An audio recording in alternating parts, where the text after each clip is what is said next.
நான் அனுப்பிடுறேன். ஆ ஆ சரி. நான் அப்புறமா கூப்பிடுறேன். என்னங்க? என்னாச்சு ஸ்னேகா, விசாரிச்சியா? குழந்தைய பத்தி ஏதாவது தகவல் கிடைச்சதா? இல்லங்க, எந்த உருப்படியான தகவலும் இங்க கிடைக்கல. நம்ம குழந்தை இங்கதான் எங்கேயோ பக்கத்துல இருக்கிற மாதிரி என் உள்ளுணர்வு சொல்லுது. ஸ்னேகா, நீ எப்பவும் நம்ம பொண்ணை பத்தியே நினைக்கிறதுனால தான் உனக்கு அப்படி தோணுது. இதெல்லாம் பிரம்ம ஸ்னேகா.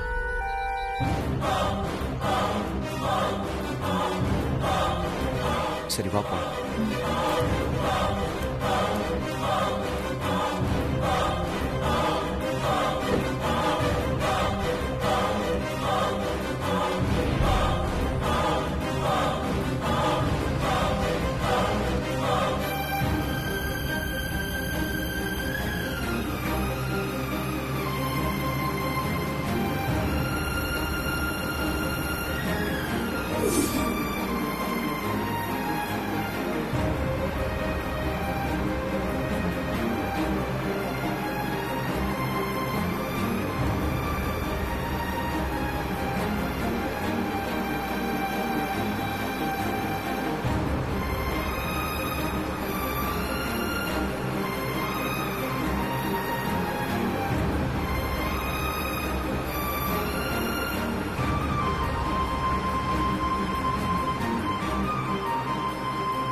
உன்னோட ஃப்ரெண்டு உன்னை விட்டு போயிட்டா.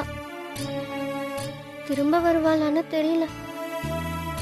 ரோஜா வீட்டை விட்டு போனது நம்மளையெல்லாம் விட இலக்கியாவை தான் ரொம்ப பாதிச்சிருக்கு. ஆமாண்டா, இவளை தேத்துறதா ரொம்ப கஷ்டமா இருக்கும் போல இருக்கு. இலக்கியா குட்டி, சும்மா வருத்தப்படாத. அத்தை எப்படியாவது ரோஜா குட்டியை கூட்டிட்டு வந்துடுவாங்க, சரியா? அப்பா, அப்ப ரோஜா வந்துருவாள்லப்பா? கண்டிப்பா வந்துருவாங்கம்மா. அப்ப அவளுக்கு நூடுல்ஸ்னா ரொம்ப பிடிக்கும்ல, நான் போய் அதை செய்யட்டா? சரி, நான் போய் ரெடி பண்றேன்.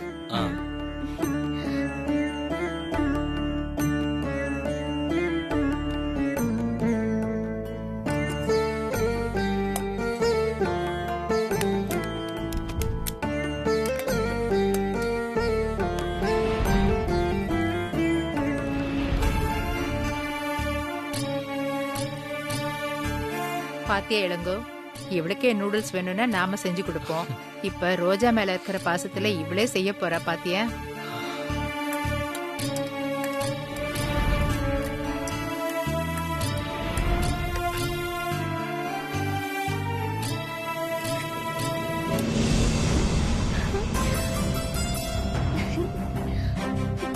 அத்தை, எங்க ரோஜா? கார்ல இருக்கலா? நான் போய் கூட்டிட்டு வரேன். ரோஜா, ரோஜா, அத்தை, ரோஜா எங்கத்த? அவளை காணோம். நீங்க எப்படியும் அவளை கூட்டிட்டு வந்துருவீங்கன்னு அப்பா சொன்னாரு. அவளுக்கு பிடிச்ச நூடுல்ஸ் எல்லாம் செஞ்சிருக்கேன். எங்கத்த ரோஜா? இலக்கியா,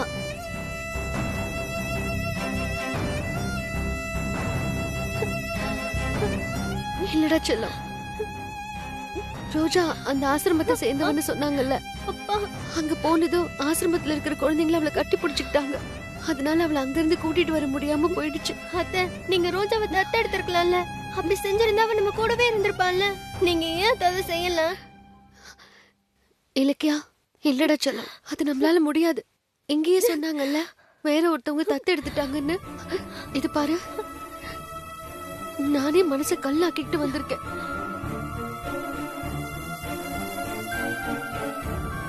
போங்க அத்தை.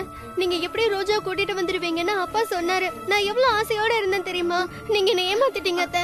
இலக்கியா, நான் சொல்றது நீங்க கேளு. ரோஜாவை கூட்டிட்டு வர வரைக்கும் நான் உங்ககிட்ட பேச மாட்டேன், சாப்பிட மாட்டேன். போங்க. இலக்கியா, இலக்கியா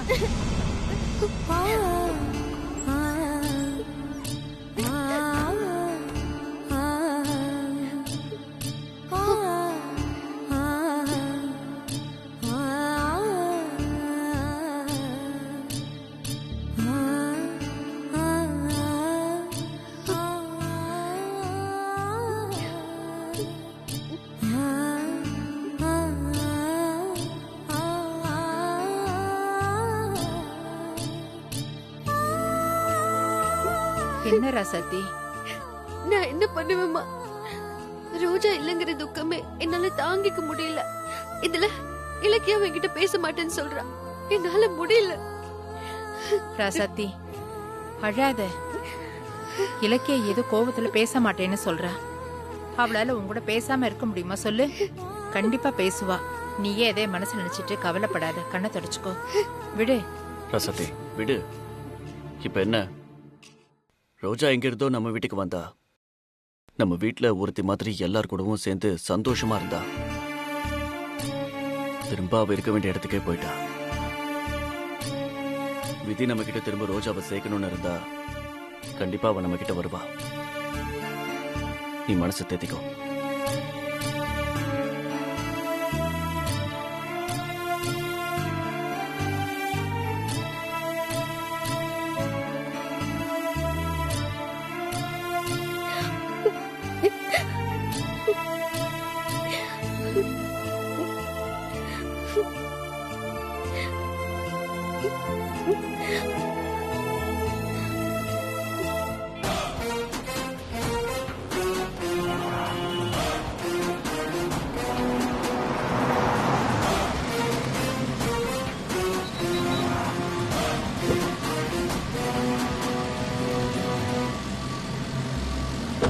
இதோ பாரு கண்மணி, குழந்தை யார் கண்ணையும் படாம கொண்டு போயிடு, வீட்டுக்கு கொண்டு போயிடு. அப்படி வழியில ஏதாவது பிரச்சனை வந்தா உடனே எனக்கு கால் பண்ணு, நான் வந்தேன். என்ன? நான் போயிட்டு வரேன். போயிட்டு வா.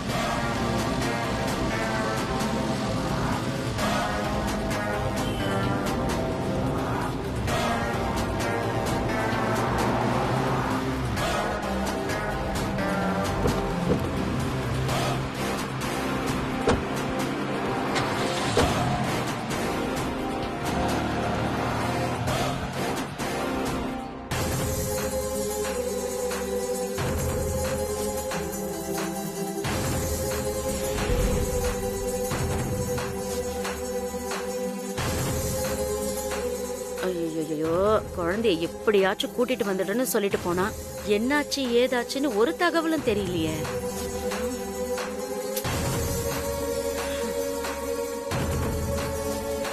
ஐயோ, அவ போன் பண்ற மாதிரி தெரியல.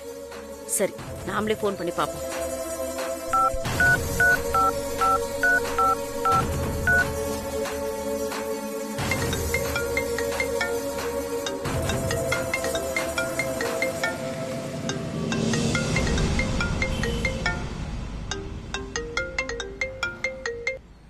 சொல்லுமா. என்னாச்சு கண்மணி, குழந்தை கிடைச்சதா? கிடைக்காம விட்டுருவேனா? முறைப்படி எல்லா ஃபார்மாலிட்டிஸையும் பண்ணி தத்து எடுத்தாச்சு. நீ கவலையே படாத. குழந்தை இப்போ என் கார்ல தூங்கிட்டு தான் இருக்கு. அப்படியா? சூப்பர் கண்மணி. ஆமா, நீ எங்க இருக்க, எப்ப வருவ? மா, வீட்டுக்கு தான் வந்துட்டு இருக்கேன். இன்னும் ஒரு 5 நிமிஷத்துல வந்துருவேன். நான் வாசல்லே வெயிட் பண்ணிட்டு இருக்கேன். சீக்கிரமா வா.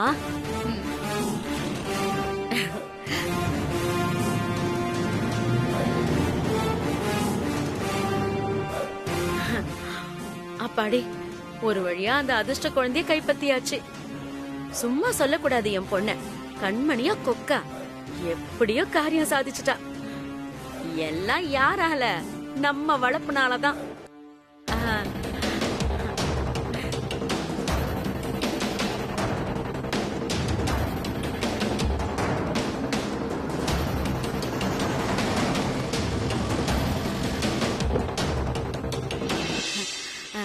கண்மணி, ம்.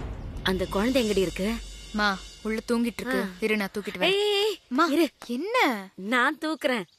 ஏன் நான் தூக்குனா என்ன இப்போ? ஐயோ, பொய் சொன்னாலும் பொருத்தமா சொல்லணும்டி. நீ கர்ப்பமா இருக்கன்னு கப்சா விட்டுருக்க, மறந்துட்டியா? இவ்வளவு பெரிய வெயிட்டான குழந்தைய தூக்கிட்டு போனா பாக்குறவங்க எல்லாம் என்ன நினைப்பாங்க? அது உன் மாமியார்காரியே பார்த்தான்னு வச்சுக்கோ, சந்தேகம் வராது? ஆமாமா, அத நான் மறந்தே போயிட்டேன். நல்லா மறந்தப்போ. சரி, இந்த புடி புடி, நான் போய் தூக்கிட்டு வந்துடுறேன். அம்மா, கொஞ்சம் பார்த்து மெதுவா.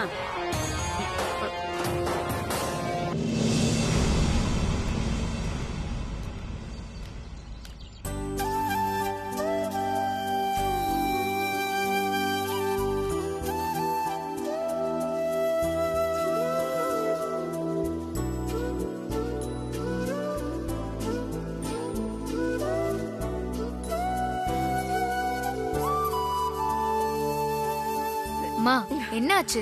இப்ப எதுக்கு நீ குழந்தைய மறைக்கிற? என்னடி விவரம் கெட்டவளா இருக்க? நம்ம வீட்ல இருக்கிற முக்காவாசி பேரு ராசாத்திக்கு வேண்டியவங்க தான். குழந்தைய பார்த்ததும் போதும் உடனே ராசாத்திக்கு போனை போட்டு பத்த வச்சிருவாங்க. அதான் யார் கண்ணிலையும் படாம வீட்டுக்குள்ள தூக்கிட்டு போயிடலாம். அம்மா, நம்ம முறைப்படி தத்து எடுத்தாச்சு, யாரும் ஒண்ணுமே பண்ண முடியாது. அதெல்லாம் சரிடி. வந்த அன்னைக்கு எதுக்கு பிரச்சனை? இப்பவே இது ராசாத்திக்கு தெரியக்கூடாதுன்னு சொல்றேன். நீ பேசாம வா. வா வா.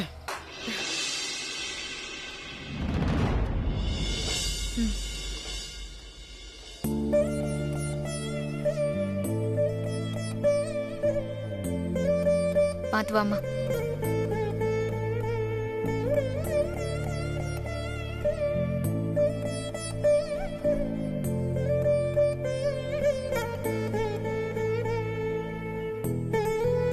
மா வா.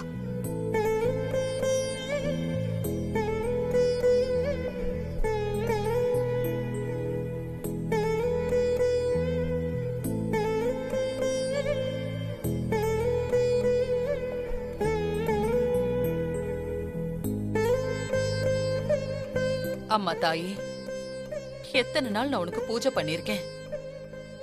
அப்பெல்லாம் இப்படி ஒரு மன நிறைவு வந்ததில்ல. இப்ப திடீர்னு ஒரு மன நிறைவு மனசுக்குள்ள வந்துருச்சு. இந்த வீட்டோட வாரிசு கண்மணி பெத்தெடுத்து அதை என் கையில வாங்கி கொஞ்சும் போது மனசு எந்த அளவுக்கு நிறைவா இருக்குமோ அந்த மாதிரி ஒரு நிறைவு வருது. அது என்னன்னு தெரியல, ஆனா ரொம்ப சந்தோஷமா இருக்கு தாயே.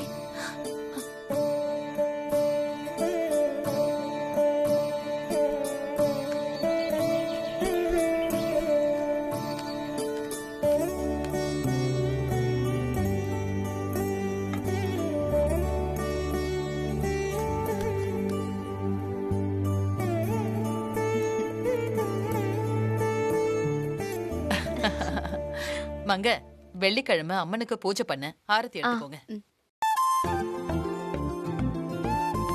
அம்மா, நாங்களும் வெள்ளிக்கிழமைன்னு பக்கத்துல இருந்த அம்மன் கோயிலுக்கு போயிருந்தோம். இந்தாங்க பிரசாதம் எடுத்துக்கோங்க. கொடு.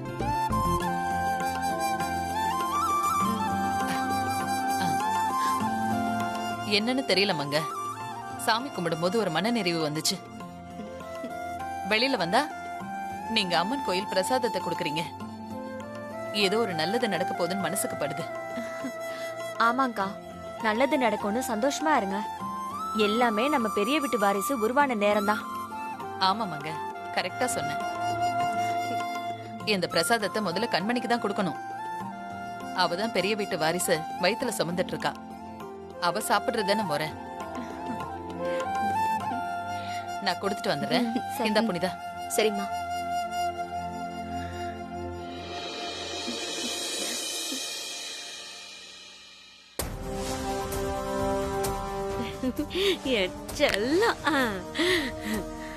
ஒரு வழியா பொக்கிஷத்தை ராசாத்திக்கிட்ட இருந்து தூக்கிட்டு வந்தாச்சு. இனி அதிர்ஷ்டம் எல்லாம் நம்மளுக்கு தான். பேரு, பணம், புகழ், புதையல்னு எல்லாம் நமக்கு தான் கிடைக்க போகுது. அம்மா, யாரோ வர மாதிரி இருக்கு, குழந்தைய மறைச்சு நிக்கலாமா?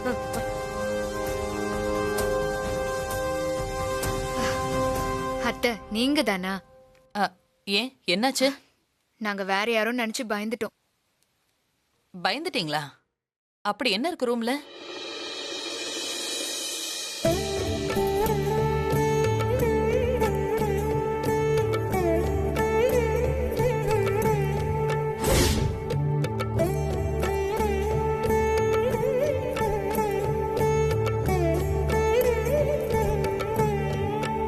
குழந்தைய கொண்டு வந்துட்டீங்களா?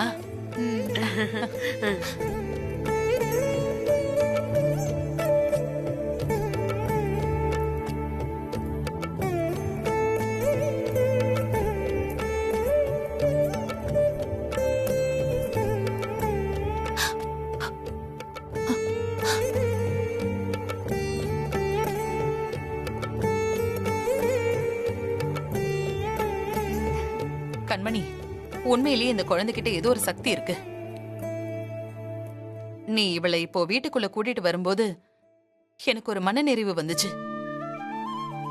சாமி கும்பிட்டுட்டு வெளியில வந்தா புனிதாவும் அங்கேயும் கோயில் பிரசாதத்தையும் சக்கரை பொங்கலையும் கொடுத்தாங்க.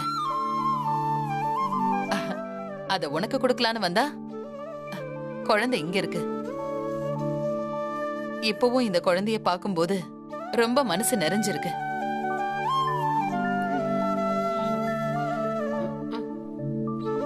கண்மணி, இந்த குழந்தை மாதிரியே பெரிய வீட்டுக்கு வாரிசா வரப்போற உன் குழந்தையும் அதிர்ஷ்டமான குழந்தையா வரணும்.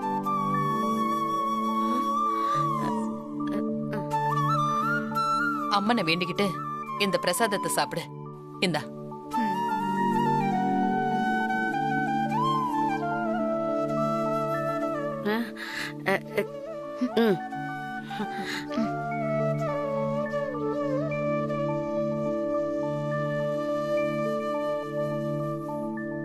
கண்மணி எடுத்துக்க. கண்மணி, இந்த குழந்தைய பார்க்கும்போது யாரோ ஒரு குடும்பத்து குழந்தை மாதிரியே தோணல. நம்ம குடும்பத்து குழந்தை மாதிரி பல நாள் நான் என் மடியில போட்டு சீராட்டி வளர்த்த மாதிரி மனசுக்குள்ள ஒரு சிலிர்ப்பு வருது.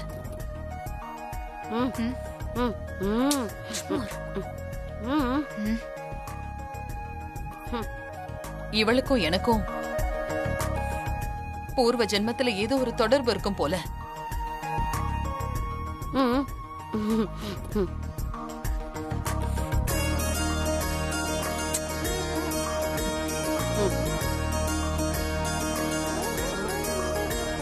நல்ல வேளை கண்மணி, குழந்தைய வீட்டுக்கு கூட்டிட்டு வந்துட்டேன். ரொம்ப சந்தோஷமா இருக்கு. இவ தூங்கி எந்திரிச்ச உடனே அந்த பிரசாதத்தை இவளுக்கு கொடு. பிரசாதம் இருந்தா தானே கொடுக்கறதுக்கு.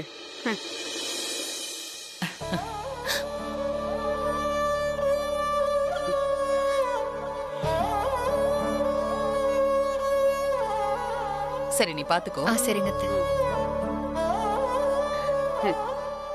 என்னடி உன் மாமியார்காரி ஓவரா சீன் போட்டு போறா? என்னமோ அப்படியே சொந்த பேத்திய பாக்குற மாதிரி சென்டிமெண்ட கொட்டி தீக்குறா. கொஞ்சம் ஓவரா தாண்டி போறா உன் மாமியா. அவ பண்றது இருக்கட்டும், நீ அடங்கவே மாட்டியா? எதுக்கு தின்றதுக்கு இப்படி அலையற? அந்த குழந்தைக்கு கொஞ்சம் கூட மிச்சமே வைக்க மாட்டியா? என் மாமியார் வந்து குடுக்க சொன்னா என்ன பண்றது? அதெல்லாம் அப்புறமா பாத்துக்கலாம் கண்மணி. இப்ப அதுவா முக்கியம்? குழந்தை கைக்கு வந்தாச்சு. இனி ராசாத்திக்கு அடிச்ச அதிர்ஷ்டம் எல்லாம் உனக்கு கிடைக்க போகுது. இனி அப்படியே பேரு பணம் புதையல்னு நீ எங்கேயோ போற கண்மணி.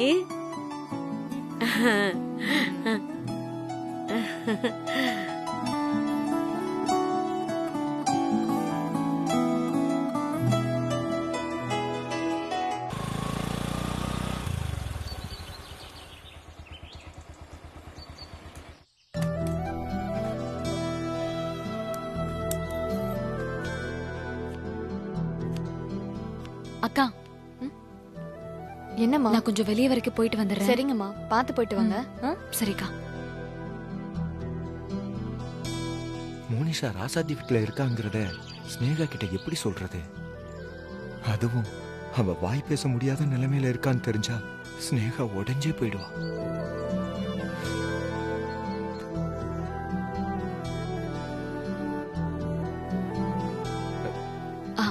வாங்கங்க. என்ன ஸ்னேகா, எங்கே கிளம்பிட்ட? இல்ல, இப்ப உடம்பு கொஞ்சம் பரவாயில்ல. நானும் சும்மாவே வீட்ல இருக்க கூடாது. 4 இடத்துக்கு போய் மோனிஷாவை தேடி பார்த்துட்டு வரலான்னு. அதான் நான் தேடிக்கிட்டு இருக்கேன்ல. நீ எதுக்கு தனியா கிடந்து அவஸ்தைப்படுற? உன் உடம்பு வேற சரியில்லை. அதுக்கு இல்லைங்க, பெத்த பிள்ளைய தொலைச்சிட்டு வீட்டுல உட்காந்து 3 வேளையும் சாப்பிட்டு என்னால நிம்மதியா இருக்க முடியாது. எனக்கு ரொம்ப குற்ற உணர்ச்சியா இருக்கு. ஒவ்வொரு தடவையும் சாப்பிட போகும்போது என் பொண்ணு சாப்பிட்டாளா, பசியில இருக்காளா, இல்ல யாருக்கிட்ட சாப்பாடுக்கு கையேந்தி நிக்கிறாளோன்னு நினைக்கும் போது எனக்கு நெஞ்சு அடைக்குதுங்க. ஹே, அப்படிலாம் இல்ல. பாப்பா சாப்பாட்டுக்கு கையேந்திர நிலைமையில எல்லாம் இல்ல. சும்மா மகாராணி மாதிரி அவளை தாங்குன்னு தாங்கிட்டு இருக்காங்க.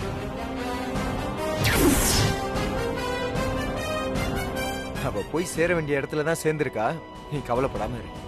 என்ன சொல்றீங்க? போய் சேர வேண்டிய இடத்துல தான் சேர்ந்திருக்கான்னு சொல்றீங்க? அப்ப நம்ம பொண்ணு எங்க இருக்கான்னு உங்களுக்கு தெரியுமா?